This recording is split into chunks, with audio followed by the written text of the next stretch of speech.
Roots of drug administration. কি কি রুটে ড্রাগ অ্যাডমিনিস্টার করা যায় বল? হ্যাঁ, ওরাল, ভেরি গুড। আর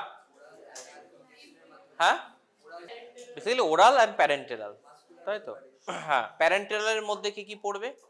ইন্ট্রাভেনাস, ইন্ট্রাভেনাস, ইন্ট্রামাস্কুলার, আর হ্যাঁ ইন্টারডার্মাল, আর সাবকিউটেনিয়াস, আর সাবলিঙ্গুয়াল বলা যেতে পারে, প্যারেন্টেরালের মধ্যে নাই, দিলাম ওকে। আর ইন্ট্রা আর্টেরিয়াল, ইন্ট্রা আর্টিকুলার, ওকে, ইন্ট্রা কার্ডিয়াক, ওকে। এখন আরেকটা খুব ইম্পর্টেন্ট ড্রাগ আছে, এই সবগুলোর থেকে ভাইবাতে ওইটা বেশি জিজ্ঞেস করা হয়, সেটা হচ্ছে ইনহ্যালেশনাল। ঠিক আছে তো? এই যে, ঠিক আছে তো, এটা কি? ও বললো মিটার ডোজ ইনহেলার, তুই বললি ইনহেলার। আর সালবুটামল তো ড্রাগ। আচ্ছা, খুব ইম্পর্টেন্ট, এটা জেনে রাখো। যখনই এটা কিন্তু পরীক্ষা সবাইকে জিজ্ঞেস করবো, একদম 100%, এভরিবডি, 100-150 জন না কত, 100 জন তো তোদের না কত, ও 150 এটা জিজ্ঞেস করবো। ঠিক আছে তো? কি বলবি? What is this? First question হবে, লিখে রাখ, ফার্স্ট কোশ্চেন হবে what is this instrument? What is this instrument? What is this instrument? Answer কি দেবো? মিটার্ড ডোজ ইনহেলার বা এমডিআই। যে sir this is meter dose inhaler, হলো। নেক্সট কোশ্চেন হবে why it is called meter dose. কারণ ও যেটা বলছে লেভেলিং থাকে, এই দেখ এখানে লেভেল রয়েছে, ঠিক আছে, এখানে একটা লেভেল রয়েছে, কি লেখা রয়েছে এখানে? লেখা রয়েছে কতগুলো পাফ এতে হবে। ঠিক আছে তো? কি হয়, কেন এই লেভেলটা দরকার? কারণ এটার ভিতরে একটা গ্যাস থাকে, হলো। ওষুধ শেষ হয়ে গেলেও গ্যাসটা টিপলে কিন্তু বেরোবে, ওষুধটা শেষ হয়ে গেলেও টিপলে গ্যাসটা বেরোবে কিছুদিন। তাহলে পেশেন্টের পক্ষে বোঝা সম্ভব নয় ওষুধটা কখন শেষ হয়েছে আর কখন শুধু গ্যাস বেরোচ্ছে। তাহলে আমাদের একটা কাউন্টিং সিস্টেম থাকতে হবে, যে একটা মিটার ডোজ ইনহেলার তাতে সে 50টা পাফ হবে, তাহলে একটা দুটো পাফ নেওয়ার পর এখানে 48 হয়ে যাবে, আরো দুটো নেওয়ার পর 46 হয়ে যাবে। তাহলে we have a meter about how many doses we are taking and how many doses are left, okay? তাহলে why metered, okay? next question হবে যে what is the vehicle of this drug? what is the vehicle? VEHICLE। এখন কথাটা হচ্ছে vehicle মানে কি? Vehicle মানে হচ্ছে একটা মাধ্যম, ট্রান্সপোর্ট চ্যানেল। তুমি নদীর এপার থেকে ওপারে যাবে, কি করে যাবে? তোমার একটা বোটে করে যেতে হবে, তো বোটটা হচ্ছে তোমার ভেহিকেল। তেমনই সালবুটামল তো ওরালিও দেওয়া যায়, ট্যাবলেট আছে, ওকে। টার্বুটালিনও ওরালি দেওয়া যায়। তাহলে আমি এখানে কিসে দেব? এখানে ওই ড্রাগটাকে পাস করানোর জন্য রেসপিরেটরি ট্র্যাক্টে একটা এরকম বোটের মতন ভেহিকেল লাগে। ওই ভেহিকেলটা কি? আগে ভেহিকেলটা ইউজ করা হতো সিএফসি, ক্লোরোফ্লুরোকার্বন, ওকে, যেটা আমরা জানি একটা এনভায়রনমেন্টাল পলিউট্যান্ট, রাইট? আগে ফ্রিজে সিএফসি বেরোতো, বলা হতো না? সিএফসি কি করে? ওজোন লেয়ারটাকে ড্যামেজ করে দেয়। So you have to be environment friendly, right?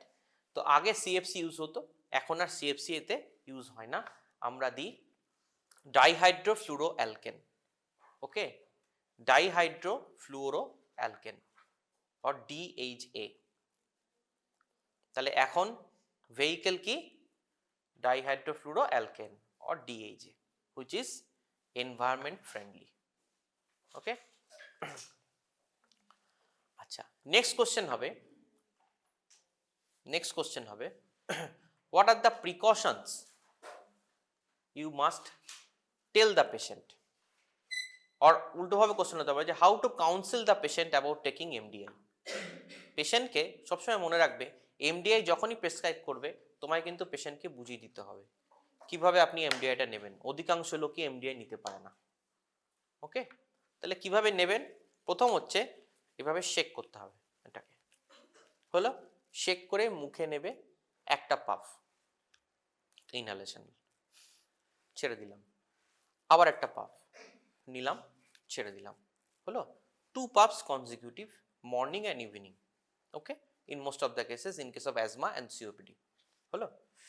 আর কি, if it contains steroid, আমরা জানি এতে ফরমেটেরল দিই আমরা, রাইট, টার্বুটালিন দিই, এগুলো বিটা 2 অ্যাগনিস্ট, কিন্তু এর সঙ্গে একটা স্টেরয়েড যোগ করা থাকে, বেক্লোমিথাজোন, ফ্লুটিকাজোন, তোমরা যখন অ্যাজমা চ্যাপ্টারে যাবে তখন পড়বে, okay, why steroid is important in asthma, okay. তাহলে স্টেরয়েড যদি আমরা দিই, সাপোজ একটা লোক সকালবেলা 2 পাপ স্টেরয়েড নিচ্ছে মুখে, সন্ধ্যাবেলা 2 পাপ স্টেরয়েড নিচ্ছে, কি হতে পারে? ওরাল ইমিউনিটি কমে যেতে পারে না, তাই না? তাহলে কি হতে পারে? ওরাল থ্রাশ, অর্থাৎ opportunistic infection in mouth, okay, fungal infection হয়ে যেতে পারে, ক্যান্ডিডিয়াসিস হতে পারে মুখে, ঠিক আছে? তাহলে পেশেন্টকে কি বলবে, যে লিখে রাখো, rinse the mouth with water after each puff, rinse the mouth with water after each puff, মানে সকালবেলা পাফটা নিল, তারপরে মুখটা বলতে হবে পেশেন্টকে আপনি মুখটা কুলকুচি করে ধুয়ে নেবেন, ঠিক আছে? মনে থাকবে তো? তাহলে কি ইনস্ট্রাকশন দেব? মুখটা কুলকুচি করে ধুয়ে নেবেন। আচ্ছা, না হলে কি হতে পারে? একটা বললাম ওরাল ক্যান্ডিডিয়াসিস, আর কি হতে পারে? দীর্ঘমেয়াদে যদি পাফটা নেওয়া হয়, এই দীর্ঘমেয়াদে যদি গ্যাসটা নেওয়া হয় এবং তাতে যদি স্টেরয়েড থাকে, তাহলে আরেকটা জিনিস হতে পারে, সেটা হচ্ছে thickening of the vocal cord resulting in hoarseness of voice, hoarseness of voice, তাই না? Thickening of oral cord, vocal cord, so resulting in hoarseness of voice, হলো। এখন কথা হচ্ছে, সাপোজ একটা পাফ নিলাম, বায়োঅ্যাভেলেবিলিটি কি দাঁড়াবে? বেশি হওয়া উচিত, তাই না? ডাইরেক্টলি রেসপিরেটরি ট্র্যাক্টে যাচ্ছে, তাই তো? হ্যাঁ, বেশি তো হবে, বাট সারপ্রাইজিং হচ্ছে 80% of the drug is lost in the oral cavity. So when a patient is taking the puff, 80% of the drug is lost in the oral cavity. 20% reaches larynx and pharynx. Out of that 20%, only 5 to 10% reaches respiratory tract.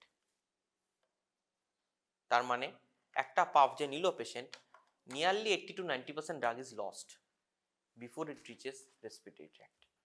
Still it works. তারপরেও যতটুকু drug আমরা দেখেছি respiratory ট্র্যাক্টে পৌঁছবে, সেটা কিন্তু enough for the relief of asthmatic attack, okay, or acute exacerbation of COPD, okay. এখন কথা হচ্ছে, নেক্সট কোশ্চেন হবে, what are the drugs you can give by this metered dose inhaler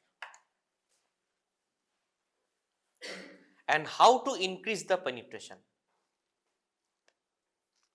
patient দুটো জিনিস বলতে পারে, এক বলতে পারে যে আমি টানতে পারছি না, খুব কমন এটা, স্যার আমি টানতে পারছি না, কিছু একটা ব্যবস্থা করে দেন, গ্যাস আমি নিতে পারবো না, ঠিক আছে?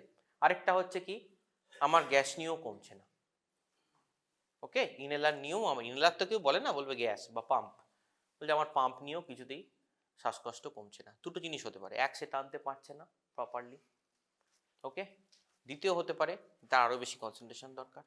তাহলে কি করতে পারি?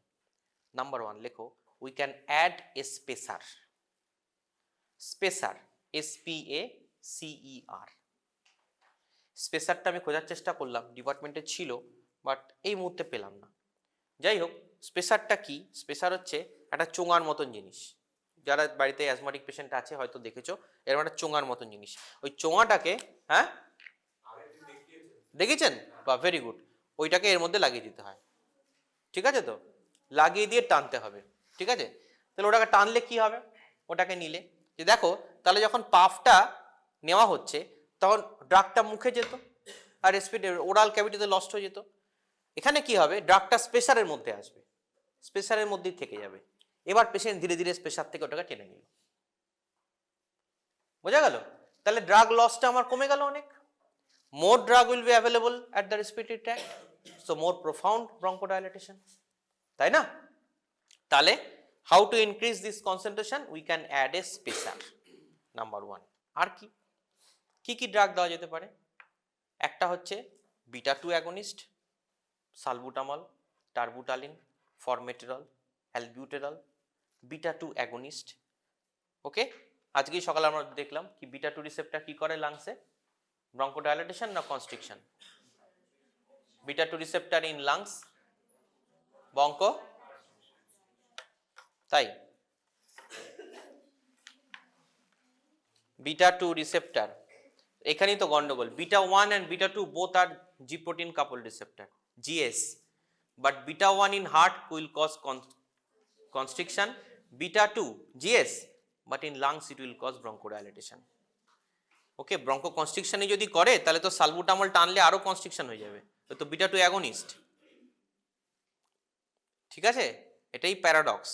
কিভাবে করে? Cyclic AMP mediated. আরেকটা কি, আচ্ছা প্রশ্ন হতে পারে যে কেন, প্রশ্নটা তো আসা উচিত ছিল যে বিটা 1ও আমার জি প্রোটিন কাপল রিসেপ্টর জিএস, বিটা 2ও জি প্রোটিন কাপল রিসেপ্টর জিএস, তাহলে একজন ব্রঙ্কো কনস্ট্রিকশন করলো একজন ডায়ালাটেশন কেন করলো? একজন ভ্যাসো কনস্ট্রিকশন করলো আরেকজন ডায়ালাটেশন করে দিল কেন? লেখো বিটা 1 রিসেপ্টর অ্যারো দিয়ে, beta 1 arrow GS arrow increases cyclic AMP, increases arrow আর কি, arrow cyclic AMP লিখেছিস, increases cyclic AMP, arrow increases PKA, PKA কি?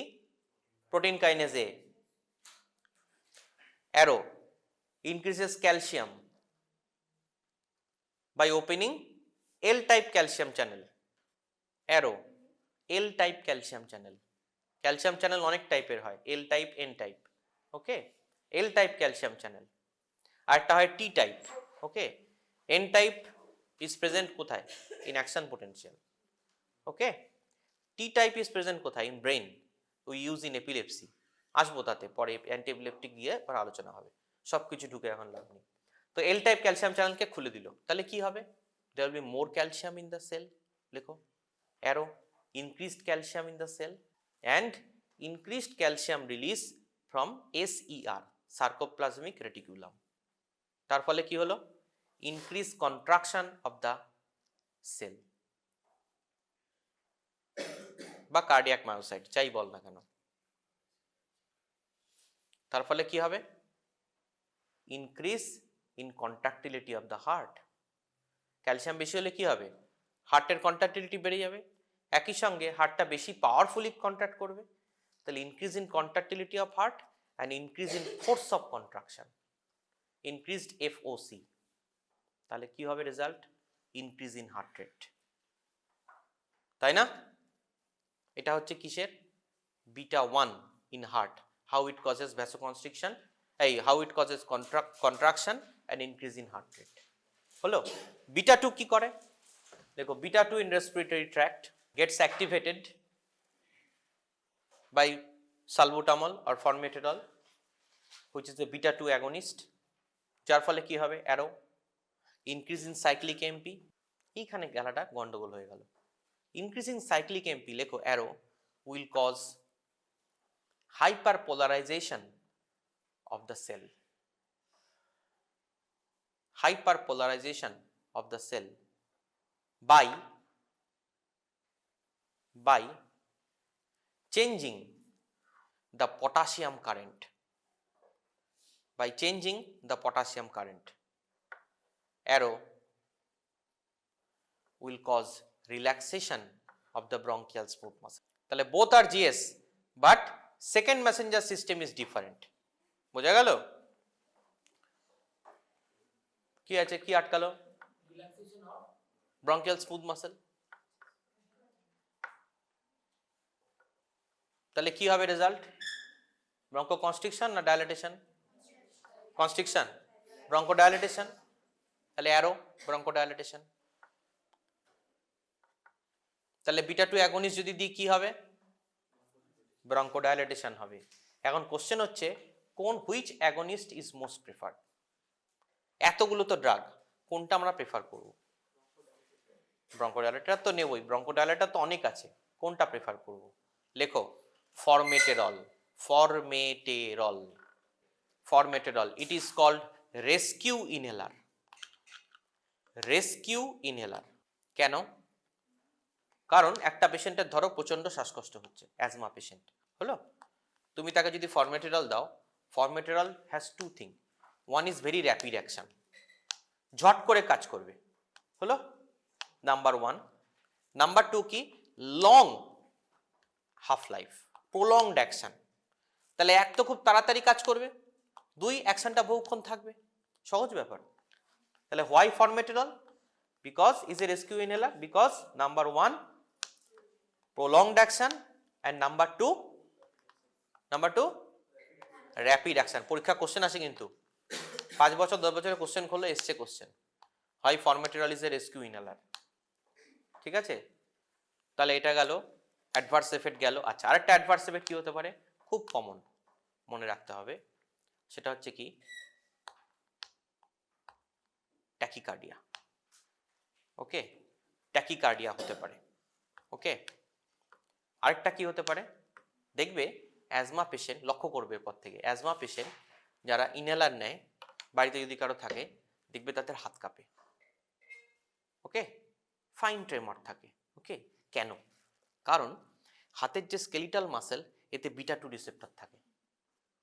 তাহলে কি হলো, বিটা 2 ইনহেলার নিচ্ছি, তাহলে ওটা তো হাতের স্কেলিটাল মাসেলেও কাজ করবে। তাহলে when there is overstimulation of the beta 2 receptor in the skeletal muscle of the heart, then there will be tremor। ঠিক আছে, তাহলে কি হলো, একটা হতে পারে ট্যাকিকার্ডিয়া, হার্ট রেট বেড়ে যাবে, আরেকটা কি হবে, ট্রেমর হবে। হলো, তাহলে একটা পেশেন্ট ট্রেমর এসছে মানে পার্কিনসনিজম ধরে ট্রিটমেন্ট ঢুকে যাবো তা নয়, তাকে হিস্ট্রি নিতে হবে সে কোন ইনহেলার নেয় কিনা। ওকে, এখন কথা হচ্ছে ট্রেমর হলো, ট্রিটমেন্ট কি দেবে, তাদের অ্যাজমা বেড়ে যাবে। বিটা 1 অ্যাগনিস্ট খুব একটা কাজ করবে না, বিটা ব্লকার দেওয়া যেতে পারে।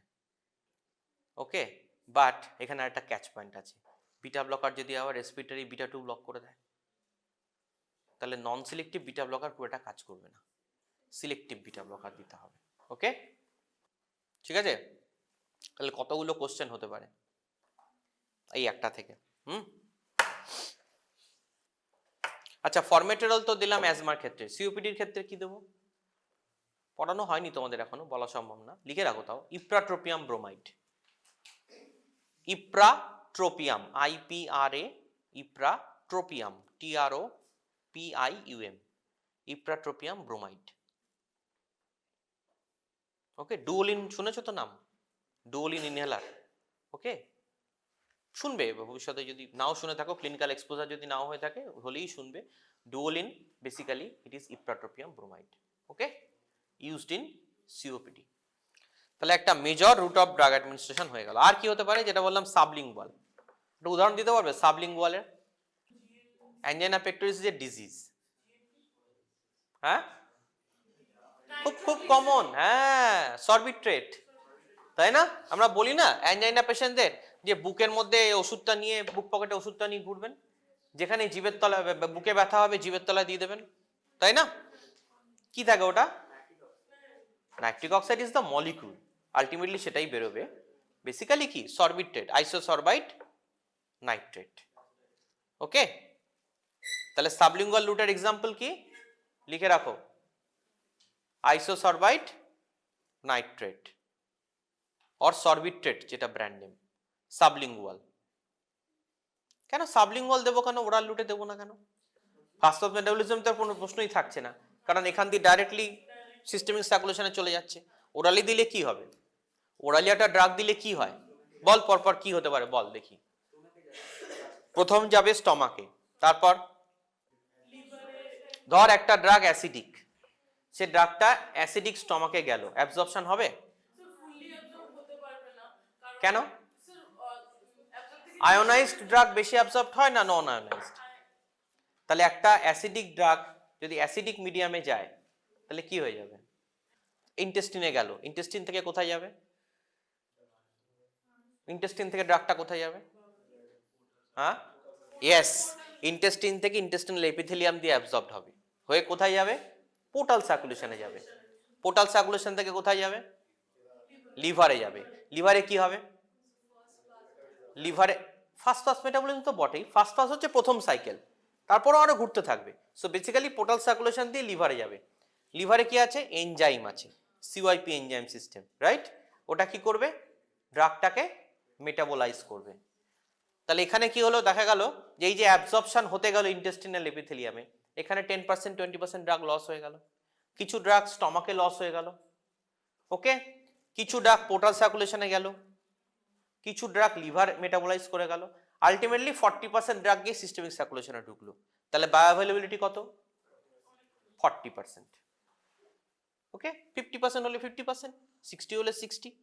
ওকে, তাহলে এই যে টোটাল টাইমটা লাগলো একটা ড্রাগ গিয়ে পৌঁছলো সিস্টেমিক সার্কুলেশনে, তারপর হার্টে গেল, কাজ করলো, it will take much more time. অ্যাঞ্জাইনার আমাদের এক্ষুনি কাজ দরকার। তাহলে র্যাপিড অ্যাকশন কি? জিভের তলায় দিয়ে দাও, ডাইরেক্টলি অ্যাবজর্বড হয়ে যাবে সিস্টেমিক সার্কুলেশনে, দিয়ে হার্টে চলে যাবে। হলো, হার্টে গেল, এবার কি করবে? আইসোসারবাইড নাই, হ্যাঁ, ভ্যাসোডাইলেটেশন। কি করে করবে vasodilatation? By releasing nitric oxide. হলো, নাইট্রিক অক্সাইড আমরা জানি ভ্যাসোডাইলেটর, তাই তো? So by releasing nitric oxide it will cause vasodilatation. Vasodilatation করলে কি হবে? ব্লাড ফ্লো হার্টে বেড়ে যাবে, তাহলে করোনারি রিপারফিউশন হবে। ওই যে সকালবেলা বললাম ইসকেমিয়ার ইনফাকশন হলো, তাহলে ইসকেমিক চেঞ্জেসটা রিভার্সড হবে, অ্যাঞ্জাইনাল পেন কমে যাবে। ঠিক আছে, সাবলিঙ্গুয়াল রুট। আচ্ছা, আরেকটা কি খুব ইম্পর্টেন্ট, সেটা হচ্ছে প্যাচ। ওকে, প্যাচ কি? হ্যাঁ হ্যাঁ, যে কোনো ধরনের প্যাচ বেসিক্যালি। তো ট্রান্সডার্মাল প্যাচ আমরা বেশি ইউজ করি। ট্রান্সডার্মাল প্যাচ কি? ডার্মাল মানে স্কিনের উপর আমরা একটা প্যাচ লাগিয়ে দেবো। কখন দেওয়া যায় patch? For example, motion sickness, scopolamine patch লিখে রাখো। Motion sickness, scopolamine patch. গাড়িতে যাচ্ছে, 10 ঘন্টার জার্নি, বমি করতে করতে যায়, হলো, সহজ উপায় কি? কতবার ওষুধ দেবে? ওষুধ দিলে তো বমি করে ফেলে দেবে, তাই না? Common practical problem. তাহলে কি, প্লাস ওষুধের অ্যাকশনও কম, 3 ঘন্টা পর চলে যাবে, আবার ওষুধ খেতে হবে, স্টেমেটিল। তাহলে বেটার একটা প্যাচ লাগিয়ে দাও, স্কোপোলামিন। স্কোপোলামিন প্যাচটা ডাইরেক্টলি ধীরে ধীরে ধীরে ধীরে ট্রান্সডার্মাল প্যাচ দিয়ে ব্লাডে ঢুকতে থাকবে এবং লং প্রলংড অ্যাকশন হবে, প্রলংড অ্যান্ড সাস্টেন অ্যাকশন। ঠিক আছে, আর কি প্যাচ হয়? যেমন nicotine patch in case of smokers. Nicotine patch, nicotine patch দিয়ে দাও, নিকোটিন আস্তে আস্তে যেতে থাকবে, স্মোকিং এর ক্রেভিং হবে না। নিকোটিন প্যাচ। আর কি হয়? ফেন্টানিল প্যাচ। ফেন্টানিল কি? মরফিনের মতন, হলো, ফেন্টানিল প্যাচ পেইন কিলার, প্রচন্ড পেইন, ওকে, জয়েন্ট ভেঙে গেছে, বোন ভেঙে গেছে, ফ্র্যাকচার হয়েছে, এই ধরনের পেশেন্টে আমরা ফেন্টানিল প্যাচ দিতে পারি। Okay, fentanyl patch. তো এগুলো all are examples of transdermal patch. Very important short note, transdermal drug delivery system. Okay, এটা কিন্তু পড়বে, বইতে আছে এগুলো সব, ট্রান্সডার্মাল ড্রাগ ডেলিভারি সিস্টেম। আরেকটা কি, এই সিরিঞ্জটা, এটা কিন্তু পরীক্ষা দেয়। এটা কি? Insulin syringe. তাহলে এটা এটা কি? প্রথম কোশ্চেন হবে কি, হোয়াট ইজ দিস, যে this is an insulin syringe. হলো, ইনসুলিন সিরিঞ্জটা প্রশ্ন নেক্সট হবে যে তুমি কি করে জানলে এটা insulin syringe? How will you know this is an insulin syringe? লিখে রাখো, এই কোশ্চেন জিজ্ঞেস হবে, how will you know this is an insulin syringe?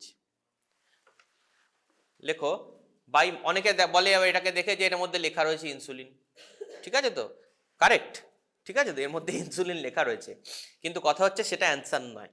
Answer হচ্ছে কি, দেখো সব সিরিঞ্জে তোমরা মিলিলিটারে ইউনিট পাবে, তাই না? এত ml, 5 ml, 3 ml, 1.5 ml, 1 ml এর সিরিঞ্জ, তাই তো? এইটা একমাত্র সিরিঞ্জ যার ইউনিট হচ্ছে ইউনিট পার। তাহলে এখানে বলতে হবে অ্যান্সার কি হবে, যে the scale is unit, because insulin আমরা জানি ইউনিটে দেয়, 10 unit, 5 unit, 20 unit, 15 unit. So the scale is in unit, not in ml। এইটা কিন্তু অ্যান্সার হবে, ঠিক আছে?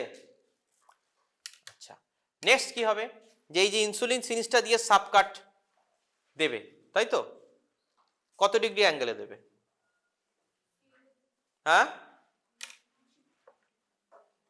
সাবকিউটেনিয়াস দিতে গেলে একটা অ্যাঙ্গেলে দিতে হবে তো, 45 ডিগ্রি অ্যাঙ্গেলে, হিসাব মতন 45 to 60 ডিগ্রি অ্যাঙ্গেলে দেওয়া যায়, ঠিক আছে তো? এবার তুমি একটা পেশেন্টকে বলো তো যে আপনি ইনসুলিনটাকে 45 ডিগ্রি অ্যাঙ্গেলে নেবেন, পারবে? হ্যাঁ, পারবে না তো, তাহলে কি হবে? চিমটি দিয়ে ধরলেও 45 ডিগ্রি অ্যাঙ্গেল পারবে? পারবে না তো। তাহলে we should have a solution to that. ওই জন্য দেখো এর নিডিলটা কতটুকু দেখতে পাচ্ছ, এইটুকু নিডিল, এইটুকু, এটা 45 ডিগ্রি, ঠিক সাবকিউটেনিয়াস দিতে 45 ডিগ্রি অ্যাঙ্গেল লাগে, কিন্তু সেটা নর্মাল সিরিঞ্জের ক্ষেত্রে। ইনসুলিন সিরিঞ্জের ক্ষেত্রে you don't have to go into angle. কেন? কারণ এটা অত ডিগ্রিতে ব্লাডের ভেতর ভেসেলের অবধি যাবেই না। হলো, এটা যখন, এটাকে কি করতে হয়, ঠিক বলেছো, চামড়াটাকে এইভাবে ধরবে, চামড়াটাকে এইভাবে ধরতে হবে, ধরে একদম 90 ডিগ্রিতে দিয়ে দেবে। It will never penetrate up to vessel, it will remain in the tissue, subcut tissue. Okay, তাহলে এইটা কিন্তু 90 ডিগ্রি অ্যাঙ্গেলই আমরা ইউজ করব ইনসুলিন সিরিঞ্জটা, although it is true that we have to maintain a particular angle in giving subcut. হলো, তাহলে insulin syringe কিন্তু ইনসুলিন আমরা 90 ডিগ্রিতেই দেব। এই সিরিঞ্জের আরেকটা অ্যাপ্লিকেশন আছে, সেটা হচ্ছে BCG vaccine. Okay, BCG vaccine লিখে রাখো।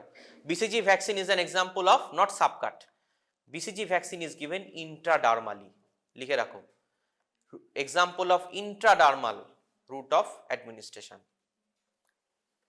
ইন্ট্রাডার্মালে কি দেবো? BCG vaccine. হলো, বিসিজি ভ্যাকসিনও কিন্তু এই সিরিঞ্জ দিয়ে দেওয়া যেতে পারে। আর কি আছে, দুটো জিনিস দেখো, এবার ওরাল। হ্যাঁ, দেখো এই একটা প্যাকেজিং টাইপ আর এই একটা প্যাকেজিং টাইপ, দেখতে পাচ্ছ? এই দুটো প্যাককে কি বলে জিজ্ঞেস করবে। হলো, এইটাকে কি বলবো? ব্লিস্টার প্যাক, আর এটা অ্যালু অ্যালু। কেন অ্যালু অ্যালু? কারণ ব্যাক সাইডটা অ্যালুমিনিয়াম আর ফ্রন্ট সাইডটা aluminium, so alu alu pack, and this is blister pack. Oral route নিয়ে বলার কিছু নেই, অলরেডি ফার্মাকোকাইনেটিক্স পড়েছো। ওরাল লুটের অজস্র, সব ড্রাগই প্রায় ওরাল লুট, তো আলাদা করে কিছু বলার নেই। যে ড্রাগ দেবে সেই ড্রাগ সম্বন্ধে লিখতে হবে। কোশ্চেনটা কিভাবে দিতে পারে, এটার ছবি তুলে দেবে পাওয়ার পয়েন্টে, এবং এর উপর এই যে কোশ্চেনগুলো বললাম এই কোশ্চেনগুলো পরপর থাকবে, and you have to write the answer. Okay, একইভাবে এটাও দিয়ে দিতে পারে কারো, এটার উপর এটাকে দিয়ে দিল ছবি, এবার নিচে লিখে দিল what is this injection, what are the drugs you can give by this injection, give two example, what are the routes you can follow. Okay, এইভাবে কোশ্চেনটা হবে। এটার উপরে ধরো একটা, এটাতে কি আছে, এটা ধরো ট্রিপসিন, দুটোই মাল্টিভিটামিন, কোশ্চেন হলো না। সাপোজ দেখা গেল যে এটা দিল, দিয়ে এটার মধ্যে বিসোপ্রোলল আছে, বিটা ব্লকার। হলো, তাহলে প্রথম কোশ্চেন হবে যে what type of packaging it is, then question হবে what are the drugs, what is the drug that is in this particular medicine. Next beta blocker নিয়ে কিছু কোশ্চেন থাকবে, what you can, where you can use this drug, name two side effects of this drug. Okay, এইভাবে কোশ্চেনটা সাজানো হবে। ধরো 5টা question থাকলো, 5 × 2 10 নম্বর, একটা টেবিল। ওকে, এইভাবে কোশ্চেনটা আসবে কিন্তু। আচ্ছা, আর কি, আইএম আর আইভি। হলো, এটা তো জানো, এটাতে কিছু বলার নেই, এটা ointment, topical route of drug administration. হলো, এনি অয়েনমেন্ট কি, topical route of drug. Generally পরীক্ষায় আমরা দিই না, পরীক্ষায় মোস্ট কমনলি জেনে রাখো, দিস ইজ এ মাস্ট, এটা জিজ্ঞেস করবেই। এই ব্লিস্টার আর অ্যালু অ্যালু থেকে একটা পয়েন্ট কোশ্চেন করে তারপর বেসিক্যালি ড্রাগে ঢুকে যাব আমরা, আর কিছু করার নেই। অ্যান্ড ইনসুলিন, এই তিনটে কিন্তু মাস্ট, ভাইভা এবং প্র্যাকটিক্যাল, এইটা পড়ে আসতেই হবে। Inhaler, insulin syringe and alu alu blister pack. হলো, মানে ওরাল যে কোনো ড্রাগ, কারণ এইখানে যদি আটকে যাও না, ইমপ্রেশনটা খারাপ হয়ে যায়। আর একটা স্টুডেন্ট হলো, প্রথমেই তাকে জিজ্ঞেস করলো এক্সটার্নাল, যে বলো এটা কি, ওখানেই বসে আছে, ঠিক আছে, তো তারপরেই তো আটকে গেল, কিছু তো কোশ্চেন করতে হবে, ঠিক আছে তো। আচ্ছা, আইএম আর আইভি কি? আইএম হচ্ছে ইন্ট্রামাসকুলার, কত ডিগ্রি অ্যাঙ্গেলে দেবো? 90 ডিগ্রি অ্যাঙ্গেলে দেবো। Give an example of IM drug. Tetanus দেওয়া যায় আইএম এ। আর most of the antibiotics can be given by IM route. Okay, খুব সহজ, ম্যাক্সিমাম অ্যান্টিবায়োটিক আমরা আইএম দিতে পারি, দেওয়া যেতে পারে, যদিও ইন্টারডার্মালিও দেওয়া যায় তবে দেওয়া যেতে পারে। আর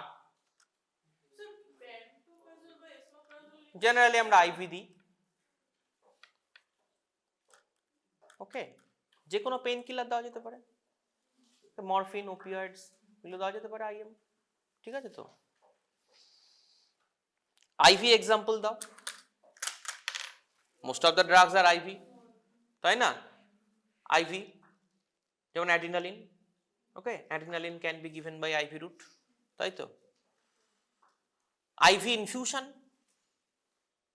এক্সাম্পল, ইয়েস, ভেরি গুড। আর ওমিপ্রাজল ইনফিউশন, ঠিক আছে। আর ইনফিউশন দেওয়ার কোনো দরকার নেই, আইভি দিলেই হয়। ইনফিউশন, নরঅ্যাড্রিনালিন ইন কেস অফ শক, হলো। ডোপামিন, ডোবিউটামিন এগুলো ইনফিউশন দিতে হয়। ওকে, দীর্ঘক্ষণ ধরে চলবে। ব্লাড ট্রান্সফিউশন, ইনফিউশন দেবো। ব্লাড তো একটা ইঞ্জেকশনে করে পুশ করে দেওয়া যাবে না, একটা বড় ব্যাগে ব্লাড দিতে গেলে ইনফিউশনই না দিতে হবে, তাই না? তাহলে কি ব্লাডকে ড্রাগ বলা যায়? হ্যাঁ, technically blood is a drug. Very good. কি নাম তোর? বাহ, technically blood is a drug because it can be use therapeutically, তাই না? So blood can be given as infusion and it is a drug, at least technically, theoretically. আর কি route of drug administration হতে পারে? Intracardiac. Suppose একটা পেশেন্টের heart failure হচ্ছে, cardiac arrest হয়ে গেছে হার্ট ফেলিওর থেকে, হলো। তো তুমি তাকে পেরিফেরালি অ্যাড্রিনালিন দিয়েও তখন আর কিছু হয় না, অ্যাড্রিনালিন দিয়ে দিয়ে পেরিফেরালি ভ্যাসোকনস্ট্রিকশন হয়ে গেছে, অ্যাড্রিনালিন পৌঁছতে পৌঁছতে আর হার্ট ততক্ষণে ডেড হয়ে যাবে। তো কি করা যায়? ইন্ট্রাকার্ডিয়াক, অর্থাৎ ডাইরেক্টলি এখানে একটা পয়েন্ট আছে বিটুইন দ্য ফিফথ ইন্টারকস্টাল, ওইখান দিয়ে ডাইরেক্ট 90 ডিগ্রি অ্যাঙ্গেলে ইঞ্জেকশনটা ঢুকিয়ে দেওয়া যায় ইন হার্ট। ওকে, তাহলে ইন্ট্রাকার্ডিয়াক কি, যে লিখে রাখো, intracardiac adrenaline in case of cardiac arrest, intracardiac adrenaline. ঠিক আছে।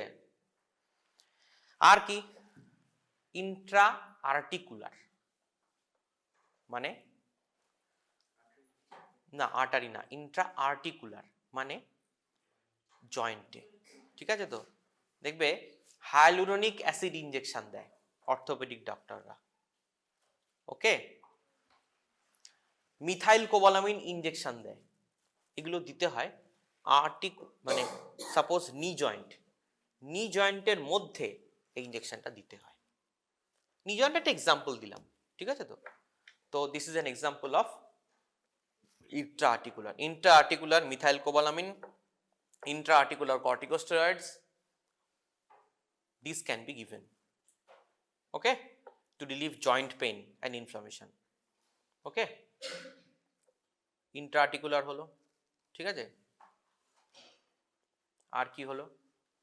intramuscular, intravenous, sublingual, oral, আর হচ্ছে ইনহেলেশনাল। ওকে, মোটামুটি এই, ঠিক আছে। এর উপরে এই যা কোশ্চেন বললাম, এই কোশ্চেনই মোটামুটি you will face, but basically এগুলো তো পরের কোশ্চেন, এগুলো খুব ভালো বললে আমরা জিজ্ঞেস করব। কিন্তু আচ্ছা, আর হচ্ছে ট্রান্সডার্মাল, চারটে কিন্তু অবশ্যই পড়বে। একটা আমি বারবার করে বলছি, একটা ইনসুলিন সিরিঞ্জ অবশ্যই পড়বে, নাম্বার 1। নাম্বার 2 মানে সাবকিউটেনিয়াস রুট। নাম্বার 2 হচ্ছে transdermal patch, very important for your theory also, transdermal patch. Number 3 পড়বে হচ্ছে ইনহেলেশনাল মিটার ডোজ ইনহেলার, হলো। আর নাম্বার 4 হচ্ছে সাবলিঙ্গুয়াল। ওকে, এনি কোশ্চেন? কোনো প্রশ্ন আছে? ওই বিটা 2 অ্যাগনিস্টই দেবো, কর্টিকো যা আমরা মিটার ডোজ ইনহেলারে দেবো, রোটাহেলারও তাই। রোটাহেলার কি? রোটাহেলারে দুটো বেনিফিট আছে। একটা হচ্ছে মিটার ডোজ ইনহেলারে যে বললাম প্রচুর ড্রাগ লস হয়, রোটাহেলার হচ্ছে ক্যাপসুল, ড্রাই পাউডার। তো ড্রাই পাউডারটা মুখে থেকে যাচ্ছে এবং এতে অ্যাবজর্পশনটা অনেক বেশি হয়। ওকে, ফলে ড্রাগ লস কম হয়, এই একটাই বেনিফিট আছে। আরেকটা বেনিফিট ইকোনমিক্যাল, সেটা হচ্ছে রোটাহেলারের দাম কম।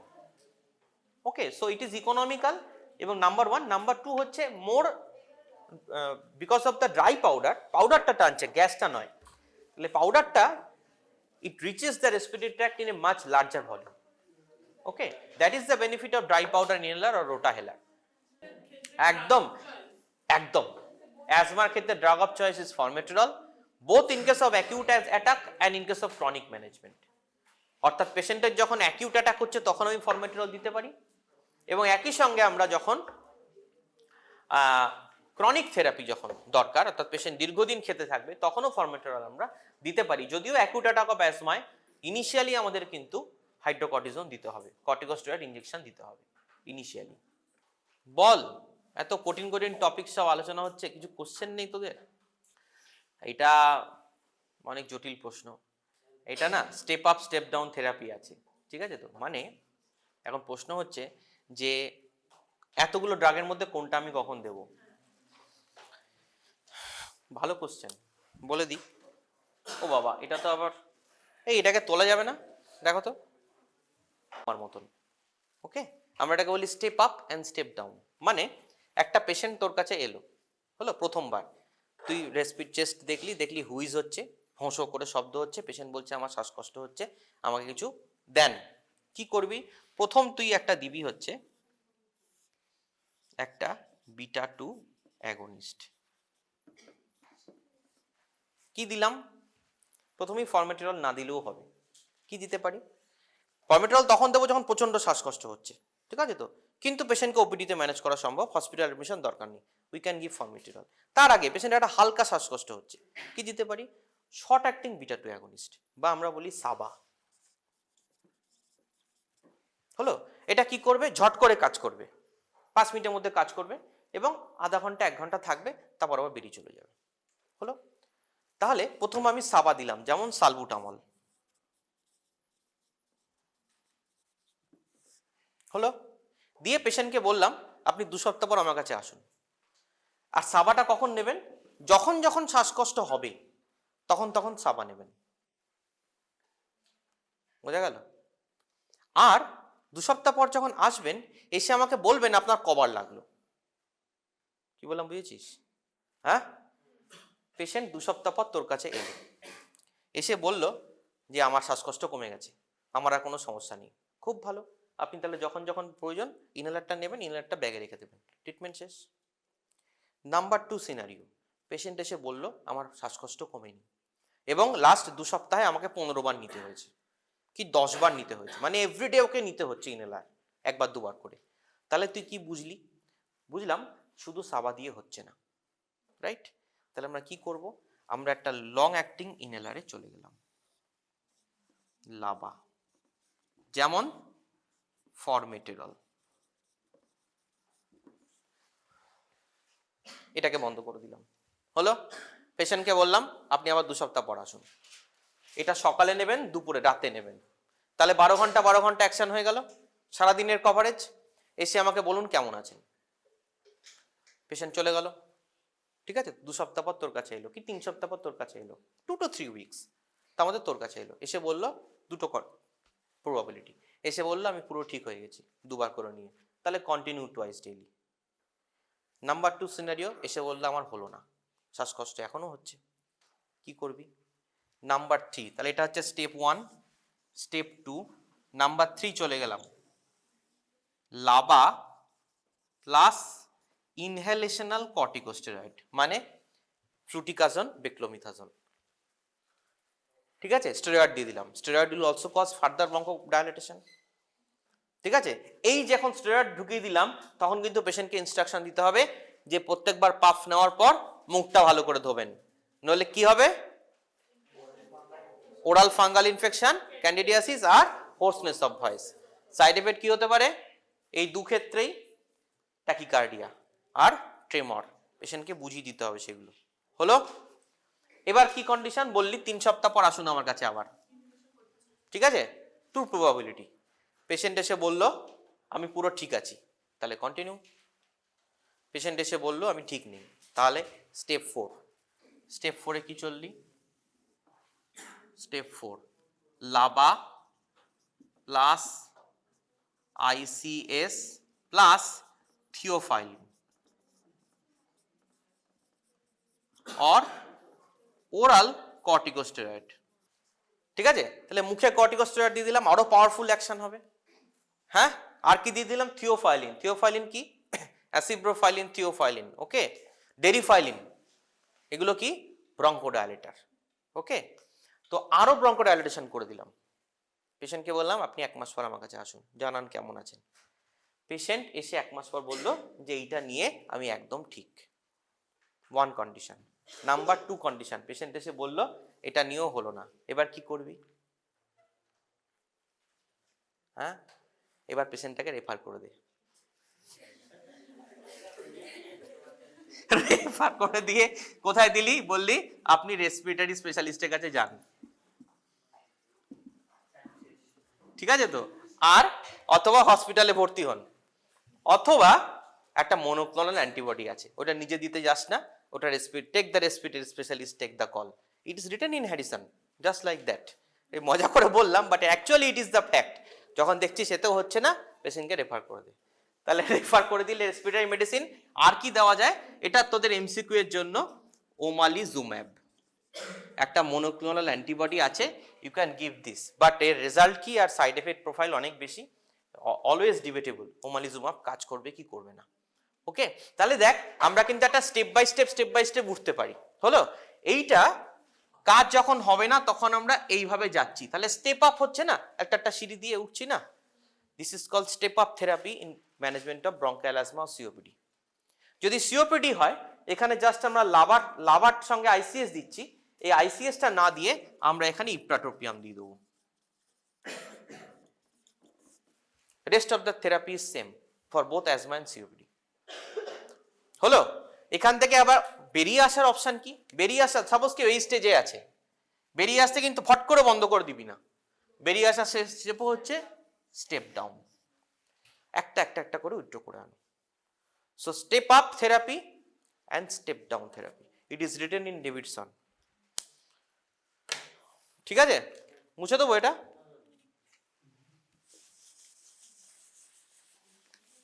আর কিছু কোশ্চেন নেই তো?